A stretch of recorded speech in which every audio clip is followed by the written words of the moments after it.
usaha menurun karena PPKM, online juga istilahnya apa sepi Iya, karena orang pada takut malah bukannya betul, rame betul, karena orang nggak bisa masuk ke restoran betul, online malah pada takut kan betul, gitu. betul, Pak. Terus ketiganya juga saya istilahnya gimana lah yang cocok usaha saya keadaan kayak gini, usaha saya yang cocok apa perlu diganti atau gimana kan gitu. Iya, iya.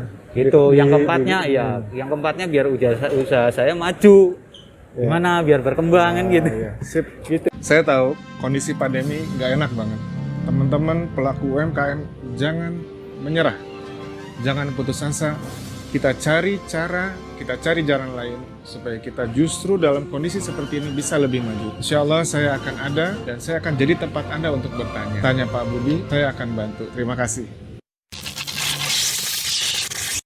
Bertahan terus lah biar maju gimana caranya kan gitu. Saya Iya. biar maju, biar bisa bertahan, bisa berkembang. Minta sarannya gitu maksudnya Iya. loh. Ya, siap. Minta Iya, sarannya, iya. minta Baik. caranya juga gimana caranya. Jadi pertanyaannya adalah bagaimana cara untuk bertahan dan terus maju dan berkembang khususnya di masa yang sulit ini ya Pak ya. Baik, saya akan bagikan beberapa caranya. Yang pertama adalah Bapak harus bisa beradaptasi dan selalu terus berubah. Maknanya apa? Beradaptasi adalah menyesuaikan dengan keadaan.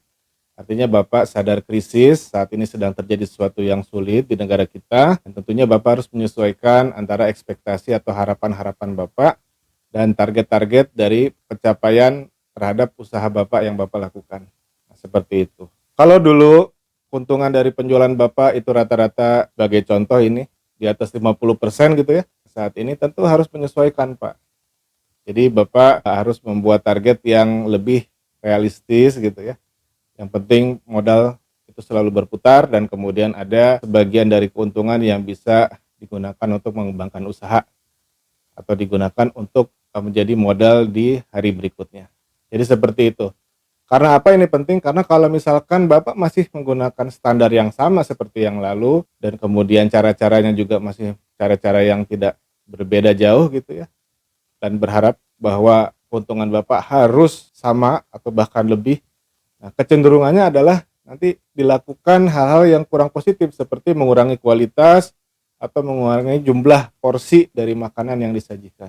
Nah, ini akan memberikan dampak yang tidak baik, Pak, kepada usaha Bapak karena pelanggan nanti akan beralih, mereka akan pindah, mereka akan tidak puas dan memilih pelapak lain dan produk-produk lain selain dari yang Bapak tawarkan. Jadi seperti itu. Lalu Bapak harus siap berubah. Artinya apa? Artinya Bapak harus berubah karena kalau Bapak masih dalam posisi yang sama dengan cara yang sama, maka kemungkinan akan sulit Bapak untuk bisa bertahan. Karena semua orang juga berubah, lingkungan berubah, pembeli dan pola konsumsi juga berubah Pak dengan situasi seperti ini. Nah, kalau Bapak masih bertahan dengan cara yang lama, tentu Bapak tidak sejalan, seiringan dengan situasi dan keadaan. Dan kecil kemungkinan Bapak bisa bertahan, apalagi untuk maju dan berkembang. Lalu selanjutnya Bapak harus terus belajar nih Pak. Jadi harus terus belajar, cari pengalaman-pengalaman lagi. Jadi jangan berpikir bahwa saya sudah punya ilmunya nih, saya sudah melakukan hal ini sekian tahun gitu ya. Saya sudah bisa dan menguasai. Artinya saya dagang ini sambil merem juga bisa. Nah itu kurang tepat Pak. Karena apa? Karena ilmu Bapak itu gitu ya, dan pengalaman yang Bapak punya itu adalah bekal Bapak untuk Bapak bisa mencapai posisi Bapak di hari ini. Padahal Bapak harus berjalan ke situasi di hari yang akan datang. Sehingga untuk bisa mencapai posisi di akan datang, Bapak harus punya ilmu-ilmu baru dan pengalaman-pengalaman baru. Jadi seperti itu Pak. Lalu terkait dengan adaptasi dan siap berubah ini, Bapak juga harus siapkan selain diri Bapak, lingkungan juga Pak. Karena apa? Karena Bapak melakukan ini bukan hanya untuk Bapak sendiri, tapi juga untuk keluarga atau orang-orang terdekat. Nah, untuk itu siapkan juga mereka, Pak. Berikan pemahaman kepada mereka tentang situasi yang terjadi saat ini, sehingga nanti Bapak akan mendapatkan dukungan yang maksimal dari mereka. Jadi itu yang pertama. Nah, yang kedua adalah lakukan investasi dan kembangkan usaha, Pak. Nah, ini kenapa kok di situasi sulit malah berinvestasi dan mengembangkan usaha? Nah, justru Pak, saat seperti sekarang ini adalah saat yang tepat untuk berinvestasi. Karena apa? Karena situasi seperti saat ini di mana terjadi pandemi COVID-19 itu telah merubah pola konsumsi dan gaya hidup dari masyarakat secara luas, Pak. Artinya apa? cara mereka bertransaksi juga berubah, kebutuhan mereka juga berubah. Nah, kebutuhan baru inilah yang jadi peluang Pak buat kita para pelaku usaha. Apa nih yang bisa kita maksimalkan dari kebutuhan-kebutuhan baru tersebut. Jadi jangan sampai menunggu suatu waktu nanti begitu semua perubahan itu sudah berlangsung gitu ya, dan kita baru ikut-ikutan, buru-buru nih bareng dengan yang lainnya ketinggalan juga nih Pak. Untuk merubah diri kita. Dengan seperti itu maka kita tidak akan menjadi pelaku usaha atau pedagang yang unggul dan juara Pak. Kita hanya akan menjadi seperti yang lain kebanyakan. Nah itu Pak, kenapa Bapak harus investasi dan kembangkan usaha, rintis dari sekarang Pak. Jangan tunggu nanti. Nah, apa sih yang harus disiapkan untuk merintis usaha ke depan? Nah, yang pertama Bapak harus tahu dulu seperti apa sih tren ke depan. Nah, saya akan bagikan, jadi tren ke depan itu yang pertama adalah semua proses transaksi atau pola konsumsi masyarakat itu akan dilakukan melalui internet, Pak. Jadi berubah ke dunia digital atau berubah ke transaksi online. Nah, ini. Untuk itu Bapak harus cek, Bapak sudah siap belum?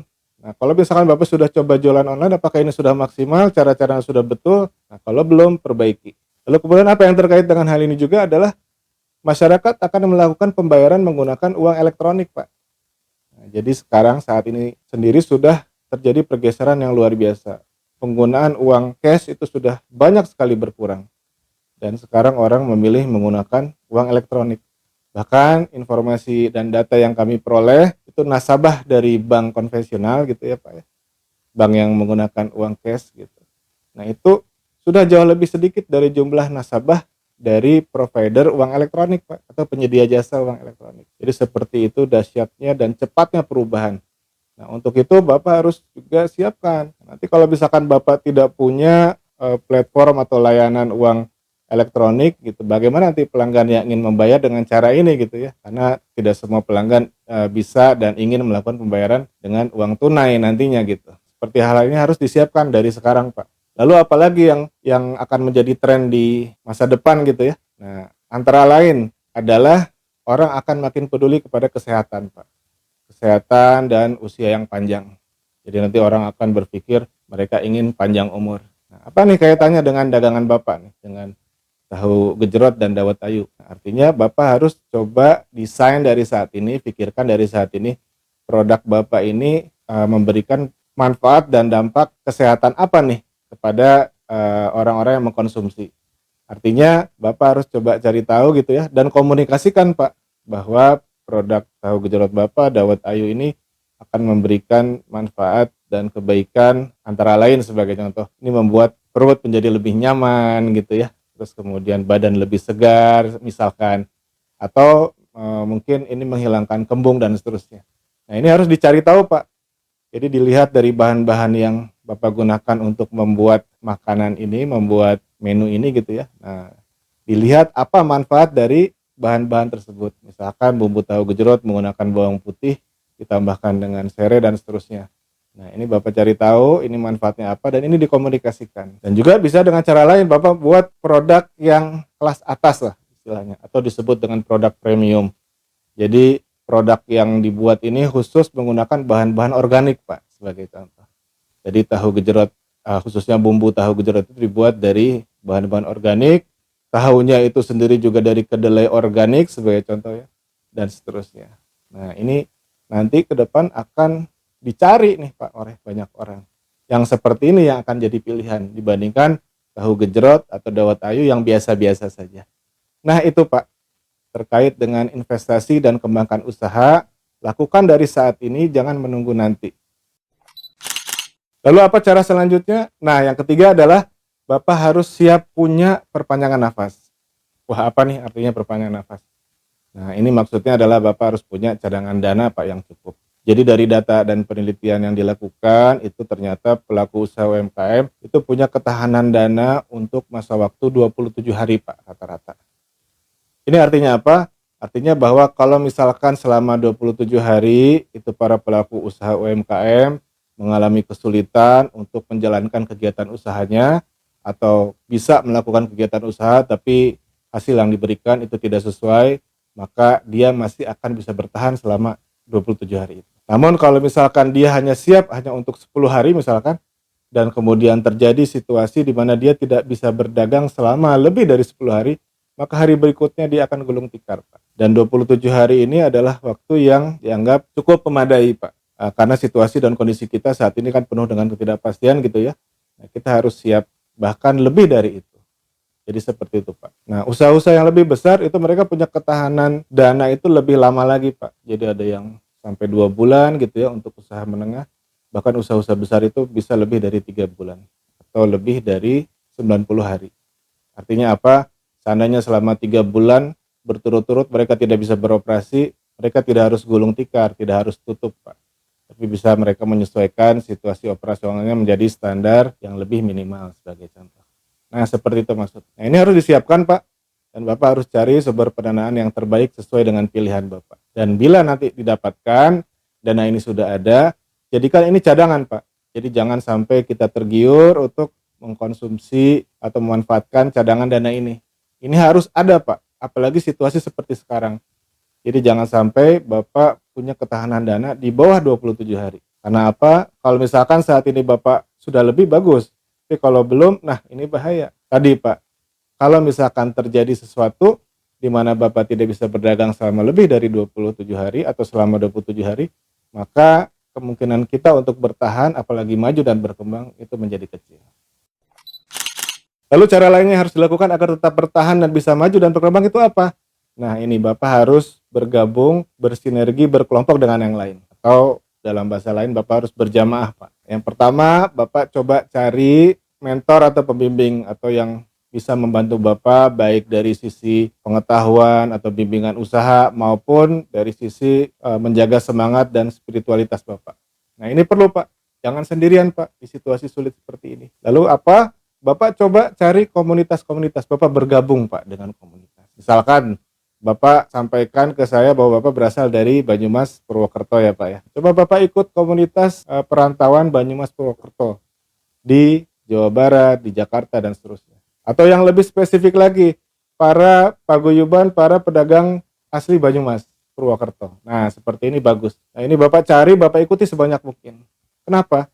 Karena kalau Bapak bergabung, berkumpul dengan banyak orang, yang pertama yang bisa diambil manfaatnya adalah Bapak bisa mendapatkan banyak informasi yang bermanfaat dari traffic atau lalu lintas informasi yang terjadi di dalam kelompok itu, Pak.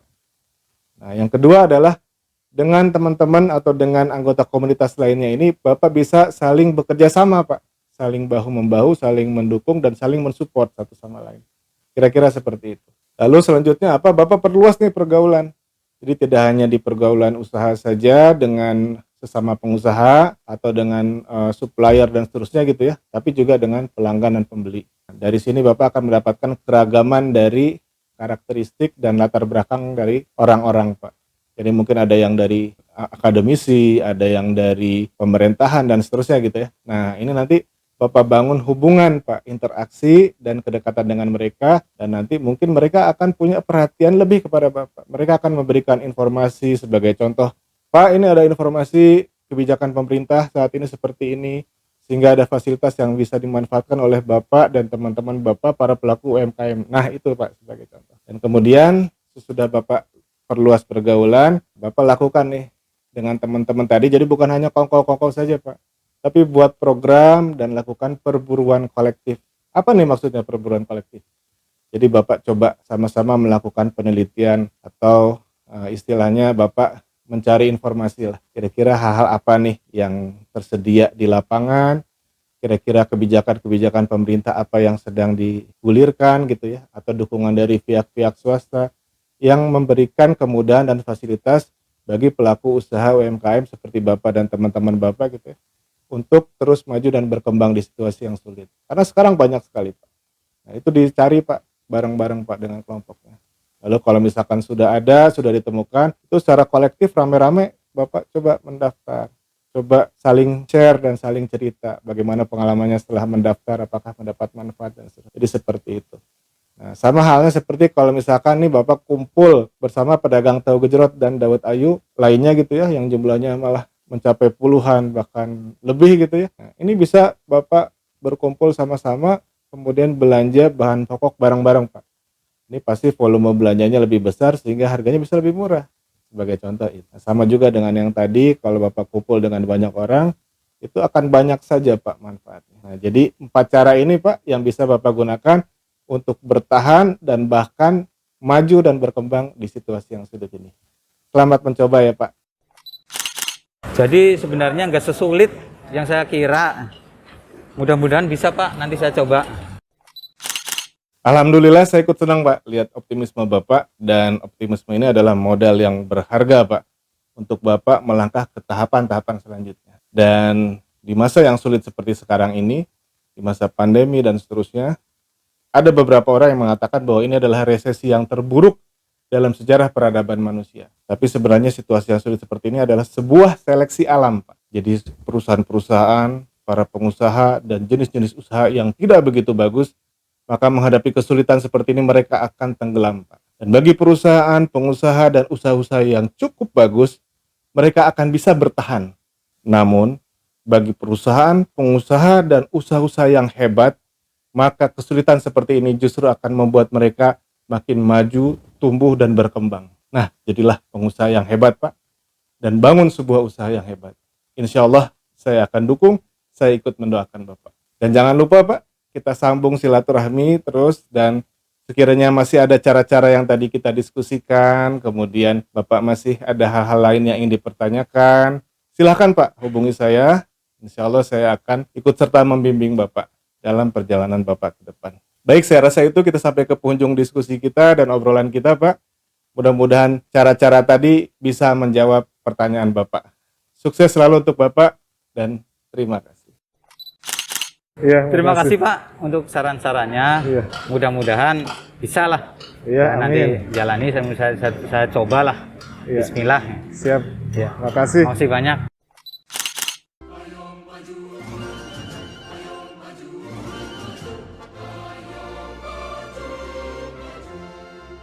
Ketemu lagi dengan saya Budi Akiki Martias di channel Tanya Pak Budi.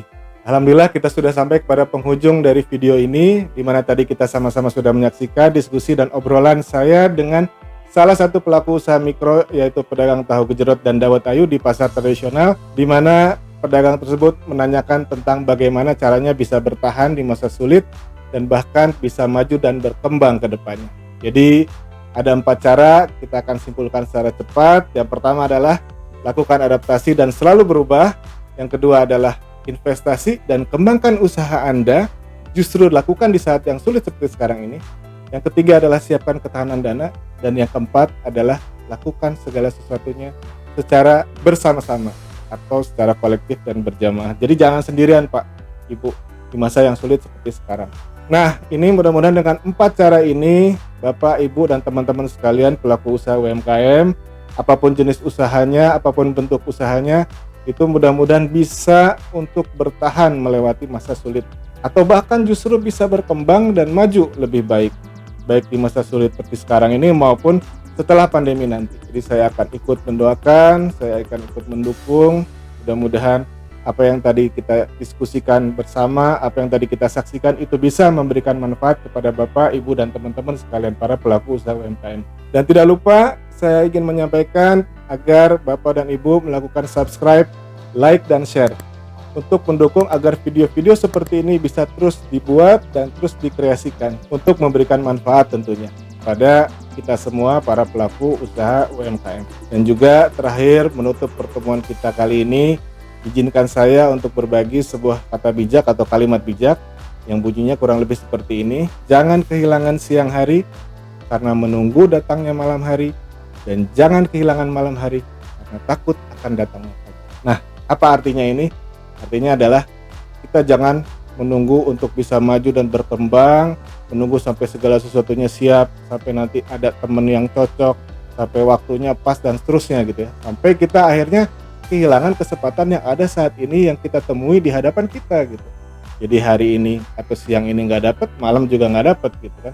Dan juga jangan sampai kehilangan situasi dan kondisi atau kesempatan yang kita dapatkan hari ini karena kita khawatir akan sesuatu yang, atau kita takut akan sesuatu yang tidak jelas gitu, atau tidak pasti bagi kita. Jadi jangan ketidakpastian atau ketidakjelasan itu membuat kita, menghentikan kita untuk berupaya mengambil kesempatan saat ini.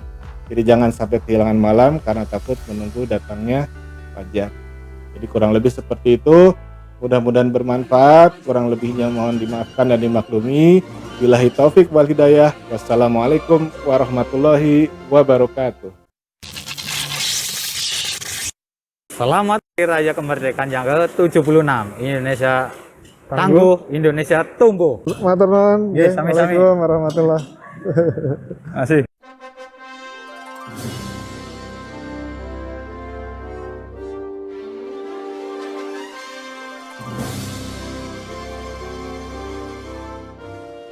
Ayo maju